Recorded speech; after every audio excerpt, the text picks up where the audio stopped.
தந்தி தொலைக்காட்சி நேயர்களுக்கு வணக்கம். நல்லதை சொல்வோம், நல்லதை செய்வோம், நல்லதே நடக்கும். ஒரு வாழ்க்கையில் நல்லது நடக்க வேண்டும் என்று சொன்னால் நல்லதை சொல்ல வேண்டும், நல்லதை செய்ய வேண்டும். அந்த அடிப்படையில் இன்றைக்கு 7/6/2017 புதன்கிழமை விசாகம் நட்சத்திரம் இரவு 12:56 வரை, பிறகு அனுஷம் நட்சத்திரம். இன்றைக்கு வைகாசி விசாகம், முருகப்பெருமானுக்கு உகந்த நாள். முன்னேற்றம் கூட முருகப்பெருமானை வழிபாடு செய்ய வேண்டும். கவலைகள் அகல கந்தப்பெருமானை வழிபாடு செய்ய வேண்டும். வாழ்க்கை வளம்பெற வடிவேலனை வழிபாடு செய்ய வேண்டும். குறைகள் தீர குகனை வழிபாடு செய்ய வேண்டும். ஒரு பாடல் உண்டு: முருகனே செந்தில் முதல்வனே மாயோன் மருகனே ஈசன் மகனே ஒருகை முகன் தம்பியே என்னுடைய தண்டைக்கால் எப்பொழுதும் நம்பியே கைதொழுவேன் நான் என்று சொல்லி ஒரு பாடல் உண்டு. முருகனை முழுமையாக நம்பியவர்களுக்கெல்லாம் முத்தான வாழ்க்கை கிடைக்குமாம். இன்னொரு பாடல் உண்டு: வந்த வினையும் வருகின்ற வல்வினையும் கந்தனென்று சொல்ல கலங்கிடுமே தென்பழனி சேவுகா என்று திருநீர் அணிவார்க்கு மேவ வாராதே வினை. திருநீர் அணிகின்ற பொழுது கூட முருகா என்று சொல்லி அணிய வேண்டுமாம். அப்படி நாம் அணிகின்ற பொழுது அதற்கு ஒரு தனி பலன் கிடைக்கும் என்கிறார்கள். இன்றைக்கு குறிப்பாக விசாகத்திலே வைகாசி மாதம் வருகின்ற பொழுது முருகப்பெருமானுக்கு உகந்த வைகாசி விசாகம் வந்திருக்கிறது. எனவே இன்றைக்கு முழுமையாக விரதம் இருந்து முருகப்பெருமான் சன்னதிக்கு சென்று அர்ச்சனைகள் அபிஷேகங்களையெல்லாம் பார்த்து நீங்கள் வழிபட்டு வர வேண்டும். இல்லத்திலே என்ன செய்ய வேண்டும் என்று சொன்னால், பஞ்சமுக விளக்கேற்றி வைத்து 5 வகையான எண்ணெய்களை ஊற்றி 5 வகை திரி போட்டு 5 வகையான பழங்களை வைத்து 5 வகை பரிமள பொருள்களை, விபூதி, சந்தனம், சூடம், சாம்பிராணி என்று 5 வகை பரிமள பொருள்களை எல்லாம் அதிலே வைத்து வழிபாடு செய்து கந்தசஷ்டி கவசம் படிக்க வேண்டும். அல்லது சண்முக கவசம் படிக்கலாம். இன்றைக்கு கவச பாராயணத்தை நீங்கள் படித்தால் அதன் மூலமாக உங்கள் வாழ்க்கையில் இருக்கிற கவலைகள் எல்லாம் அகலும். 5 முகம் தோன்றில் 6 முகம் தோன்றும் என்பதற்கு ஏற்ப 5 முகத்திலும் நீங்கள் தீபம் ஏற்றி வைத்து முருகப்பெருமானை முழுமையாக நீங்கள் வழிபாடு செய்ய வேண்டும். முன்னதாக ஆனைமுக பெருமானை வழிபாடு செய்ய வேண்டும். தும்பிக்கையானை நம்பிக்கையோடு வழிபட்டு விட்டு அடுத்து முருகப்பெருமான் படத்திற்கு மாலை அணிவித்து மலர் மாலைகள் எல்லாம் சூட்டி இதுபோல பஞ்சமுக விளக்கேற்றி வைத்து கவச பாராயணங்களை படித்தால் உங்களுடைய வாழ்க்கை வளமாக அமையும். தொட்ட காரியங்களிலெல்லாம் வெற்றி கிடைக்கும். பொன்னும் பொருளும் போற்றுகிற செல்வாக்கும் உங்களுக்கு இன்னும் பெருகி இயல்பாக வளம் கிடைக்கும் என்ற கருத்தை தெரிவித்து இனி இந்திய ராசி பலன்களை இப்பொழுது உங்களுக்கு வழங்கப் போகின்றேன். மேசராசினியர்களே, உங்களுக்கெல்லாம் உச்சரிக்கும் சொற்களில் உஷாராக இருக்க வேண்டிய நாள். இன்றைக்கு உத்தியோக மாற்றங்கள் உருவாகலாம். உங்கள் ராசிநாதன் கொஞ்சம் வலிமை இழந்திருக்கிறார். அஷ்டமத்தில் சனியும் வக்ர இயக்கத்தில் இருக்கிறார். எனவே இடமாற்றம், ஊர் மாற்றம், வீடு மாற்றங்கள் பற்றிய சிந்தனைகள் மேலோங்கலாம். வரவை காட்டிலும் செலவு கூடலாம். எதை செய்தாலும் கொஞ்சம் யோசித்து செய்வது நல்லது. ரிஷபராசினியர்களே, உங்களுக்கெல்லாம் இன்றைக்கு நல்லவர்களின் தொடர்பால் நலம் காணுகின்ற நாள். நாட்டுப்பற்றி மிக்கவர்களின் ஒத்துழைப்பால் உங்கள் கூட்டு முயற்சிகளிலே வெற்றி கிடைக்கும். சூரியனும் புதனும் உங்கள் ராசியில் இருப்பதால் புத ஆதித்ய யோகம் உருவாகிறது. குருவின் பார்வை உங்கள் ராசியில் பதிவதால் நேற்றைய பிரச்சனை இன்று நல்ல முடிவுக்கு வரலாம். சொத்துக்கள் வாங்க விற்க உகந்த நேரமாக இருக்கிறது. சுப விரயங்கள் அதிகரிக்கும். மிதுனராசினியர்களே, உங்களுக்கெல்லாம் உங்கள் ராசிநாதன் புதன் விரயஸ்தானத்தில் இருக்கிறார். வருமான பற்றாக்குறை ஏற்படலாம். வரவறிந்து செலவு செய்வது நல்லது.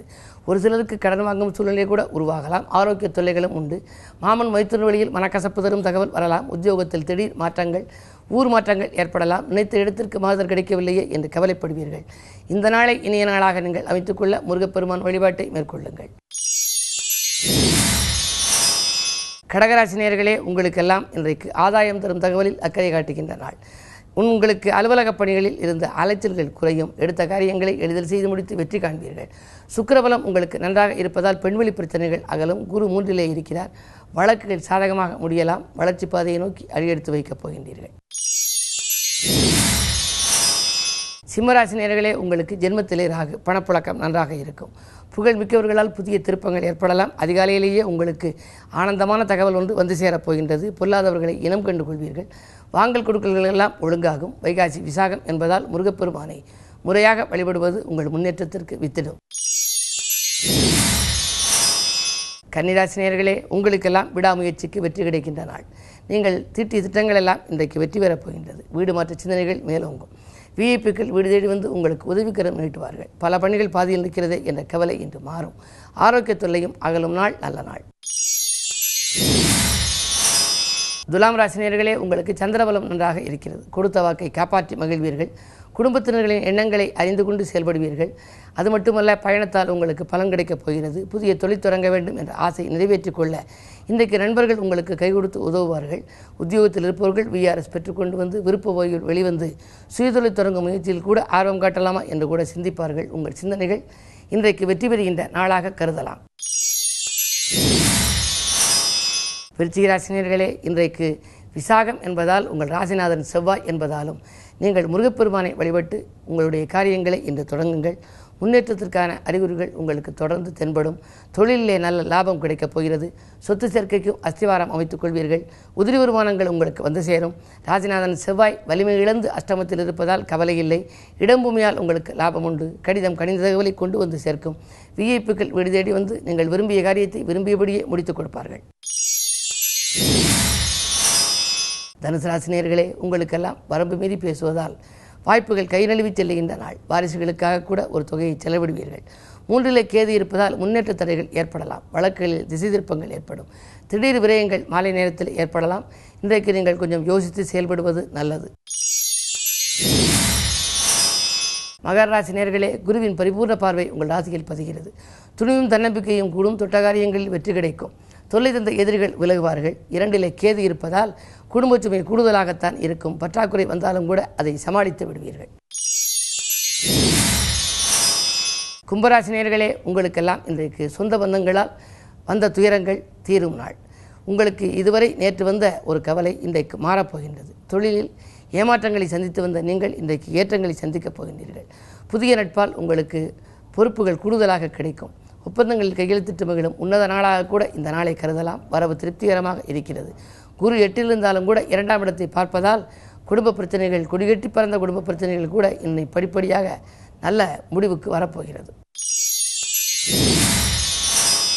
மீனராசினியர்களே, உங்களுக்கு சந்திராஷ்டமம். எதை செய்தாலும் யோசித்து செய்வது நல்லது. எல்லை மீறி பழகியவர்களால் தொல்லை ஏற்படலாம். அது மட்டுமல்ல, எதை தொட்டாலும் அதில் விரயங்கள் உங்களுக்கு வந்து சேரும். பெண்வெளி பிரச்சனைகள் தலை தூக்கலாம். பிரியமானவர்கள் கூட உங்களுடன் பேச மறுக்கலாம். என்ன இருந்தாலும் இன்றைக்கு சந்திராஷ்டமம் என்பதால் நீங்கள் மாலை நேரத்தில் விசாகம் என்பதாலும் முருகப்பெருமானை வழிபாடு செய்யுங்கள். முருகப்பெருமான் சன்னதிக்கு செல்லுங்கள். சிவாலய வழிபாடு உங்களுக்கு சிறப்பை வழங்கும். அது மட்டுமல்ல, கிழமையின் அடிப்படையில் புதன் என்பதால் அனுமனையும் வழிபட்டு ஆனந்தமான வாழ்க்கையை அமைத்துக் கொள்ளுங்கள். மேலும் விவரங்கள் அறிய தினத்தந்தி படியுங்கள்.